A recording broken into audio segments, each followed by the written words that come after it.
కాన్ city ఈ movie రీసెంట్గా ఓటీటీలో రిలీజ్ అయింది. తెలుగు ఆడియోలో కూడా అవైలబుల్ ఉంది.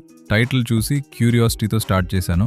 కంప్లీట్గా చూసిన తర్వాత నా ఒపీనియన్ ఏంటంటే ఇది ఒక యావరేజ్ క్రైమ్ థ్రిల్లర్. కొన్ని సీన్స్ చాలా ఎంగేజింగ్గా ఉన్నాయి, మరి కొన్ని ప్లేసెస్లో మాత్రం థ్రిల్ కంప్లీట్గా డ్రాప్ అయిపోయింది. బేసిక్ స్టోరీ ఏంటి అంటే, కర్ణాటకలో హోటల్ నడిపే హీరో ఫ్యామిలీలో ఉన్న ఒక చిన్న పిల్లని ఒక అన్నోన్ పర్సన్ కిడ్నాప్ చేస్తాడు. సీసీటీవీ ఫుటేజ్ చూసిన తర్వాత ఆ కిడ్నాపర్ ఎవరో తెలుస్తుంది. కానీ అసలు అతనికి ఈ ఫ్యామిలీకి రిలేషన్ ఏంటి, ఎందుకు కిడ్నాప్ చేశాడు అనే క్వశ్చన్స్తో ఫ్లాష్ బ్యాక్ స్టార్ట్ అవుతుంది. నాకైతే ఈ సినిమా చూస్తుంటే first half lucky Bhaskar, second half bluff master vibes బాగా వచ్చాయి. ఫస్ట్ హాఫ్ చాలా న్యాచురల్గా ఉంటుంది. క్యారెక్టర్స్ బ్యాక్గ్రౌండ్కి తగ్గట్టే వాళ్ళు చేసే పనులు బిలియబుల్గా ఉంటాయి. అక్కడ బ్యాంక్ ప్లేస్లో ఇక్కడ ఎలక్ట్రిసిటీ బోర్డ్ కాన్సెప్ట్ యూస్ చేయడం వల్ల అక్కడ ఏం జరుగుతుంది అనే క్యూరియాసిటీ బాగా క్రియేట్ అవుతుంది. మెయిన్ స్టోరీతో పాటు 2 సైడ్ ట్రాక్స్ కూడా ప్యారల్గా నడుస్తాయి. అందుకే ఫస్ట్ హాఫ్ ఎక్కడ బోర్ కొట్టకుండా స్మూత్గా వెళ్తుంది.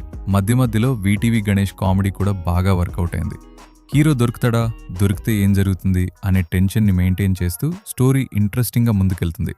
కానీ సెకండ్ హాఫ్కి వచ్చేసరికి మూవీ కొంచెం వీక్ అయిపోతుంది. బ్లఫ్ మాస్టర్ లాంటి ఎక్స్పీరియన్స్డ్ స్కామర్ స్టోరీలో లాజిక్ వర్క్ అవుతుంది, కానీ ఇక్కడ క్యారెక్టర్స్ కంప్లీట్గా వేరే బ్యాక్గ్రౌండ్ ఉంది వచ్చి సడన్గా అన్నీ ఈజీగా హ్యాండిల్ చేయడం కన్విన్సింగ్గా అనిపించలేదు.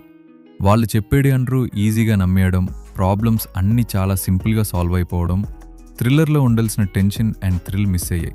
సెకండ్ హాఫ్లో క్యారెక్టర్స్ చేసే డిసిజన్స్ చూస్తే ఆడియన్స్గా మనకే నమ్మకం రాదు. అలాంటప్పుడు మూవీలో ఉన్న వేరే క్యారెక్టర్స్ ఎలా నమ్ముతున్నారో అర్థం కాదు. పర్ఫార్మెన్సెస్ గురించి చెప్పాలి అంటే ఆల్మోస్ట్ అందరూ బాగా పర్ఫామ్ చేశారు. మ్యూజిక్ యావరేజ్, స్టోరీని సపోర్ట్ చేస్తుంది అంతే.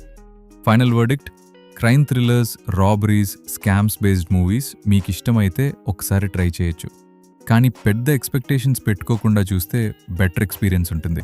ఈ మూవీ తెలుగులో ఓటీటీలో స్ట్రీమింగ్ అవుతుంది. ఫ్యామిలీతో కంఫర్టబుల్గా చూడొచ్చు. అడల్ట్ సీన్స్ లేవు, బ్యాడ్ లాంగ్వేజ్ కూడా లేదు. మీకు ఈ మూవీ ఎలా అనిపించిందో కామెంట్స్లో తప్పకుండా చెప్పండి. వీడియో నచ్చితే లైక్ చేయండి, షేర్ చేయండి. ఇలాంటి ఆనెస్ట్ మూవీ రివ్యూస్ మరియు మూవీ ఎక్స్ప్లెనేషన్స్ కోసం మన ఛానల్ని సబ్స్క్రైబ్ చేసుకోండి.